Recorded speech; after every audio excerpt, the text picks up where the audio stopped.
Autorickshaw തൊഴിലാളികളെ ആശങ്കയാക്കിയ ഒരു വിഷയമുണ്ട്. എല്ലാ ഓട്ടോറിക്ഷകളിലും മീറ്റർ ഇട്ടില്ലെങ്കിൽ പൈസ കൊടുക്കേണ്ടതില്ല എന്നൊരു സ്റ്റിക്കർ ഒട്ടിക്കാനായിട്ട് കേരള സ്റ്റേറ്റ് ട്രാൻസ്പോർട്ട് അതോറിറ്റിയുടെ ഒരു തീരുമാനം വന്നിരുന്നു. ആ തീരുമാനത്തെ തുടർന്ന് ജനാധിപത്യ ജനകീയ സർക്കാരായ ഇടതുമുന്നണി സർക്കാർ തൊഴിലാളികളുമായി ചർച്ച ചെയ്തു. എല്ലാ യൂണിയൻ നേതാക്കളുമായി കഴിഞ്ഞ ദിവസം സംസാരിച്ചിരുന്നു. അതിൽ ജനങ്ങളുടെ പക്ഷത്തും നമ്മൾ നിൽക്കേണ്ടതുണ്ട്, ഓട്ടോറിക്ഷ തൊഴിലാളിയെ സംരക്ഷിക്കേണ്ടതുണ്ട്. അതുകൊണ്ട് സർക്കാർ അല്ല, STA തീരുമാനമാണ് അത്. സർക്കാർ അതിൽ ഇടപെട്ടുകൊണ്ട് മീറ്റർ ഇട്ടില്ലെങ്കിൽ പണം നൽകണ്ട എന്നുള്ള സ്റ്റിക്കർ എന്ന നടപടി പിൻവലിക്കുക.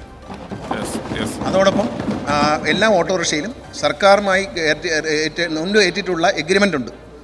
ജീവനക്കാരുമായി ഓട്ടോറിക്ഷ തൊഴിലാളികളും സർക്കാരും തമ്മിൽ എഗ്രിമെൻ്റ് ഒപ്പിട്ടിട്ടുണ്ട്. ആ ഒപ്പിൽ പറഞ്ഞിരിക്കുന്ന നോട്ടിഫിക്കേഷനിൽ പറഞ്ഞിരിക്കുന്ന ഫെയർ സ്റ്റേജ്, രാത്രി റിട്ടേൺ ഇത്ര രൂപ, അങ്ങനെ ഒരു കണക്കുണ്ട്. അത് എല്ലാ ഓട്ടോറിക്ഷയിലും പ്രദർശിപ്പിക്കണം. മറിച്ച് മീറ്റർ ഇട്ടില്ലെങ്കിൽ പണം തരണ്ട എന്നുള്ള കാര്യം സർക്കാർ അത് പിൻവലിക്കുകയാണ്. അങ്ങനൊരു സംഭവമില്ല.